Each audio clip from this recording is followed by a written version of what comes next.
लोकसभा निवडणुकांच्या निकालानंतर विरोधकांकडून पुन्हा एकदा ईव्हीएमवर शंका उपस्थित करण्यात येत आहे।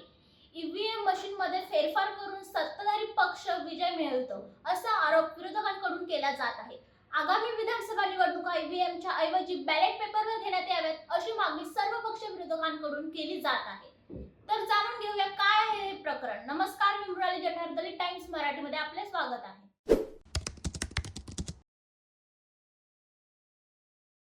लोकसभा निवडणूक निकाल लागून 2 आठवडे झाल्यानंतर आता इलेक्ट्रॉनिक मतदान यंत्र म्हणजेच ईव्हीएम वापरण्यावरून पुन्हा गदारोळ सुरू झाला आहे। प्रसिद्ध अमेरिकन उद्योगपती व तंत्रज्ञान क्षेत्रातील आघाडीच्या अनेक कंपन्यांचे मालक इलॉन मस्क यांनी हॅकिंगच्या संभाव्य असुरक्षिततेबद्दल चिंता व्यक्त करताना निवडणुकीसाठी इलेक्ट्रॉनिक मतदान यंत्र म्हणजेच ईव्हीएम न वापरण्याचा सल्ला दिला आहे। मात्र माजी केंद्रीय मंत्री व भाजप नेते राजीव चंद्रशेखर यांनी आक्षेप दर्शवत या आरोपामध्ये कोणतेही तथ्य नसल्याचे म्हटले आहे। तर काँग्रेस नेते राहुल गांधी यांनी भारतातील इलेक्ट्रॉनिक वोटिंग मशीन एक प्रकारचे ब्लॅक बॉक्स आहे ज्याला तपासण्याची परवानगी कोणालाच नाही असा टोला लगावला आहे। जगभरातील ईव्हीएमच्या सुरक्षेवर वाढत्या वादाच्या पार्श्वभूमीवर विशेषतः पोर्तो रिकोच्या अलीकडील प्राथमिक निवडणुकांमध्ये अनियमितता झाल्याच्या आरोपानंतर त्यांची ही टिप्पणी आली आहे। या संदर्भात आपल्याच मालकीच्या सोशल मीडिया एक्सवर एका पोस्टमध्ये मस्क म्हणाले, आपण इलेक्ट्रॉनिक मतदान यंत्रे काढून टाकली पाहिजेत। मानव किंवा कृत्रिम बुद्धिमत्तेद्वारे हॅक होण्याचा धोका कमी असला तरी त्याचा परिणाम खूप जास्त होतो।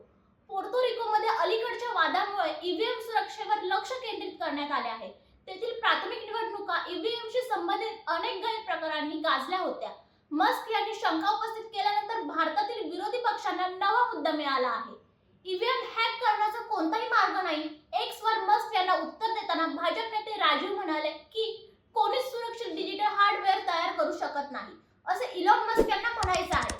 पण ते अमेरिका आणि इतर देशांबद्दल बोलत असावेत, कारण तिथे इंटरनेट कनेक्टिव्हिटी असलेले मतदान यंत्रे बनवतात। पण भारतात बनवलेली ईव्हीएम अत्यंत वेगळ्या प्रकारे बनवलेली आहे।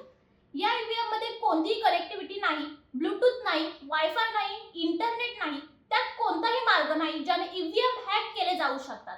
यासाठी कंपन्यांमध्ये तयार केलेल्या कंट्रोल्स मध्ये पुन्हा प्रोग्रामिंग करता येत नाही। इलॉन यांना याबद्दल माहिती देण्यास आम्ही उत्सुक आहोत। भारतातील निवडणूक प्रक्रियेतील पारदर्शकतेबद्दल जगभरात सध्या गंभीर चिंता व्यक्त केली जात आहे। जेव्हा संस्थांमध्ये जबाबदारी नसते तेव्हा लोकशाही एक लबाडी बनते आणि हेराफेरीची शक्यता वाढते अशी टीका काँग्रेस नेते राहुल गांधी यांनी केली। समाजवादी पक्षाचे अध्यक्ष अखिलेश यादव यांनी रविवारी पुन्हा ईव्हीएमच्या विश्वासार्हतेवर प्रश्न उपस्थित केला। आगामी सर्व निवडणुका बॅलेट पेपरद्वारे घेण्याची मागणी केली। ते म्हणाले, तंत्रज्ञान समस्यांचे कारण बनल्यास त्याचा वापर बंद केला पाहिजे। अशा प्रकारे उत्तर पश्चिम लोकसभा मतदारसंघात लागलेला निकाल वादात सापडला आहे। या मतदारसंघात शिवसेना शिंदे गटाचे उमेदवार रवींद्र वायकर यांनी ठाकरे गटाचे उमेदवार अमोल कीर्तीकर यांचा केवळ 48 मतांनी पराभव केला। मात्र या निकालाच्या मतमोजणी दरम्यान गैरप्रकार झाल्याचा आरोप अमोल कीर्तीकर यांच्यासह अपक्ष उमेदवारांनी केला आहे। अमोल कीर्तीकर यांनी मतमोजणीबद्दल आक्षेप घेत निवडणूक आयोग आणि न्यायालयात धाव घेतली आहे। तर दुसरीकडे या प्रकरणात रवींद्र वायकर यांच्या नातेवाईकासह आणखी दोघांवर गुन्हा दाखल करण्यात आला आहे। परवानगी नसताना वायकर यांच्या नातेवाईकाने मतमोजणीच्या खोलीत मोबाईलचा वापर केला होता। त्यासाठी निवडणूक कर्मचाऱ्याने त्यांना मोबाईल पुरवला होता। त्यानंतर मिळालेल्या तक्रारीवरून वनराई पोलिसांनी रवींद्र वायकर यांचे नातेवाईक मंगेश पंडिलकर आणि निवडणूक आयोगाच्या एन्कोर ऑपरेटर दिनेश गुरव यांच्या विरोधात गुन्हा दाखल केला। खासदार रवींद्र वायकर यांच्या नातेवाईकांनी मतमोजणीच्या वेळी ईव्हीएम अनलॉक करणाऱ्या फोनचा वापर केल्याचे समोर आले आहे। पोलीस तपासात पंडिलकर ईव्हीएमशी जोडलेला मोबाईल वापरत असल्याचे आढळून आले। पंडिलकर यांच्यासह जो मोबाईल सापडला तो दिनेश गुरव यानेच त्यांना दिला होता। हा मोबाईल 4 जून रोजी नेस्को सेंटरमध्ये वापरण्यात आलेले ईव्हीएम मशीन अनलॉक करण्यासाठी आवश्यक असलेल्या ओटीपी तयार करण्यासाठी वापरला गेला होता। पोलिसांनी हा मोबाईल जप्त करून फॉरेन्सिक लॅबला पाठवला आहे। या प्रकरणात आता काँग्रेसने आक्रमक भूमिका घेत निवडणूक आयोगाने स्पष्टीकरण द्यायला हवं असं म्हटलं आहे। शिवसेना नेते आदित्य यांनी देखील यावरून जोरदार टीका केली। एकदा जो गद्दारी करतो तो कायमचा गद्दार असतो। मिंदे गटाच्या उत्तर पश्चिमच्या उमेदवाराने लोकशाहीसोबत विश्वासघात केला आहे। निवडणूक आयोग सीसीटीव्ही फुटेज देत नाही, यातून आयोगाचा सुद्धा यात सहभाग असल्याचे दिसून येते। चंदीगड प्रकरणात झालेल्या प्रकारात त्यांची प्रतिमा मलिन झाली होती, तर पुन्हा घडू नये म्हणून निवडणूक आयोगाकडून ही दृश्य दिली जात नाही। भाजपा आणि मिंदे गटाला लोकशाही संपवायची आहे बदलायचे आहे अशी टीका आदित्य ठाकरे यांनी केली. आपण पाहिले की इलॉन मस्क यांनी ईव्हीएम बद्दल ट्विट केले. तसेच आम्ही सर्वजण ईव्हीएम बाबत बोलत आहोत. इलॉन मस्क यांच्या तंत्रज्ञानाबद्दल एवढा विश्वास असूनही त्यांना ईव्हीएम बद्दल विश्वास नाही. तुम्ही जर फोनवरून ओटीपीने ईव्हीएम उघडू शकत असाल तर काहीही होऊ शकते. आता मुंबईतील उत्तर पश्चिम लोकसभा मतदारसंघात घोळ झाल्याची चर्चा आहे. यानंतर निवडणूक आयोगाने तेथील सीसीटीव्ही फुटेज द्यायला नकार दिला आहे. दरम्यान लोकांचा भाजपावर प्रचंड राग होता. त्यामुळे भाजपाला लोकांनी 240 वर आणले आहे. ईव्हीएम नसते तर 240 पर्यंतही पोहोचले नसते. भाजपमध्ये काहीही ताळमेळ नाही. एक जण 400 पारच्या घोषणेबद्दल बोलतो तर दुसरे आणखी काही बोलतो. आता निवडणूक होऊन गेली आहे. लोकांनी त्यांना जागा दाखवली. इंडिया आघाडी 237 वर आहे. येत्या काही महिन्यांमध्ये दिल्लीत वेगळा खेळ होऊ शकतो याची पूर्णपणे खात्री मला आहे असा दावा आदित्य ठाकरेंनी केला आहे. ईव्हीएमला अनलॉक करण्यासाठी कोणताही ओटीपी लागत नाही असा खुलासा निवडणूक आयोगाने केला आहे. एकीकडे रवींद्र वायकर यांच्या मेव्हण्याकडील मोबाईल प्रकरणावर आयोगाने स्पष्टीकरण देण्याचा प्रयत्न केला असताना एकंदरीतच या प्रकरणावर हिंदू समाज पक्षाचे उमेदवार भरत शाह यांनी प्रश्नचिन्ह उपस्थित केला आहे. तसेच मतदान केंद्रात फक्त वायकरांच्या मेव्हण्याकडेच नाही तर वायकरांच्या मुलीकडेही मोबाईल होता असा गौप्यस्फोट शाह यांनी केला आहे. मतमोजणीवेळी मोबाईल नेण्यास परवानगी नसतानाही वायकर यांचे मेव्हणे आणि मुलगी सतत मोबाईलवरून बाहेर संवाद साधत होते. त्यांना वायकरांचेही फोन येत होते. हे आम्ही पाहिले. यावर आक्षेप घेत आम्ही पोलिसांना हे मोबाईल ताब्यात घेण्याची विनंती केली, परंतु पोलीस आम्हाला गांभीर्याने घेत नव्हते. आता तर पोलिसांनी ताब्यात घेतलेला फोनही बदलला गेला असेल असा आम्हाला संशय असल्याचा गंभीर आरोप शहा यांनी केला आहे. याचबरोबर तक्रार आम्ही केली होती ती न नोंदविता तहसीलदारांच्या तक्रारीवरून गुन्हा कसा काय दाखल करण्यात आला, या गुन्ह्यात वायकर यांच्या मुलीचे नाव कसे काय वगळण्यात आले, पोलीस कोणाच्या दबावाखाली येऊन काम करत आहेत असे प्रश्न शहा यांनी केले आहेत. तर ठाकरे गटाचे नेते संजय राऊत यांनी यावरून पुन्हा एकदा रवींद्र वायकर यांच्यावर जोरदार हल्लाबोल केला आहे. रवींद्र वायकर यांचा विजय खरा नाही. वायकर यांना विजयी करणारा मोबाईल फोन पोलीस स्टेशनमधून बदलण्याचा प्रयत्न झाला असं म्हणत निशाणा साधला आहे. संजय राऊत यांनी आपल्या ट्विटर अकाउंटवर याबाबत ट्विट केलं आहे. वनराई पोलीस स्टेशनचे पीआय राजभर हे अचानक रजेवर का गेले?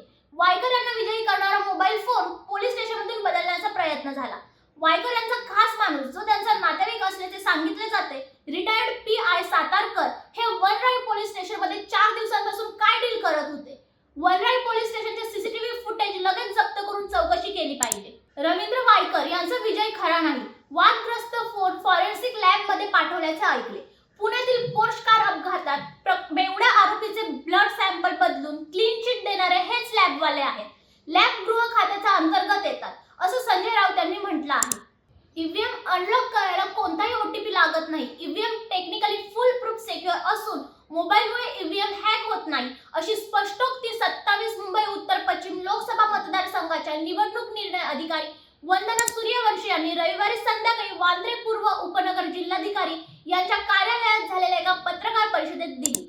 मतमोजणीच्या वेळी 158 जोगेश्वरी पूर्व विधानसभा मतदारसंघातला निवडणूक आयोगाचा data entry operator Dinesh Gurav यांनी त्यांचा मोबाईल एका अनोळखी व्यक्तीला दिल्याची तक्रार अपक्ष उमेदवार भरत शहा आणि मोहन अरोरा यांनी आपल्याकडे दिली.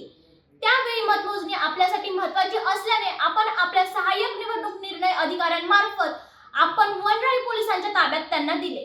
त्यानंतर दिनांक 6 रोजी आपण संबंधित कर्मचाऱ्यांवर गुन्हा दाखल करावा असे पत्र पोलिसांना दिले. दिनांक 13 जून रोजी नायब तहसीलदारांनी वनराई पोलीस ठाण्यात गुरव विरुद्ध रितसर तक्रार केली असून त्याला सेवेतून निलंबित करण्यात आल्याची माहिती सूर्यवंशी यांनी दिली. या प्रकरणी पोलीस अधिक तपास करत असल्याचे त्यांनी सांगितले. उद्धव सेनेचे अमोल कीर्तिकर यांनी आपल्याकडे सीसीटीव्ही फुटेजची मागणी केली होती. मात्र कायदेशीर तरतुदीशिवाय आम्हाला सील केलेले सीसीटीव्ही फुटेज देता येत नाही. न्यायालयाच्या आदेशाशिवाय आम्हाला ते बघता सुद्धा नसल्याचे त्यांनी स्पष्ट केले. विजयी उमेदवार रवींद्र वायकर यांना आपण मदत केली असा विरोधकांचा आपल्यावर आरोप आहे असे विचारले असता मी पहाटे 5 वाजून ते रात्री उशिरापर्यंत मतमोजणीच्या कामात व्यस्त होते आणि निवडणूक आयोगाच्या नियमांचे तंतोतंत पालन केले. कोणी आरोप करावे हा त्यांचा वैयक्तिक प्रश्न असल्याचे वंदना सूर्यवंशी यांनी सांगितले. 7:53 रवींद्र वायकर हे टपाल मतमोजणीत 48 मतांनी विजयी झाल्याचे मी घोषित केले. परंतु पराभूत उमेदवार अमोल कीर्तिकर यांचा फेर मतमोजणीचा अर्ज हा 8:06 विहित वेळेनंतर आल्याचे त्यांचा अर्ज नियमानुसार ग्राह्य धरण्यात आला नसल्याचे त्यांनी स्पष्ट केले. निकाल जाहीर केल्यानंतर विहित वेळेत 2 मिनिटांमध्ये त्यांनी हरकत घ्यायला हवी होती अशी माहिती त्यांनी दिली.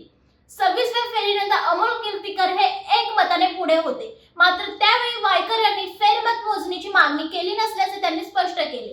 टपाल मतांमध्ये बाद झालेल्या 111 मतांचे रिव्हेरिफिकेशन करण्यात आले.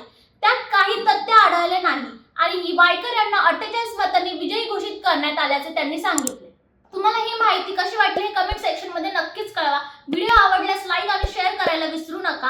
अशाच नवनवीन माहितीसाठी फॉलो आणि सबस्क्राईब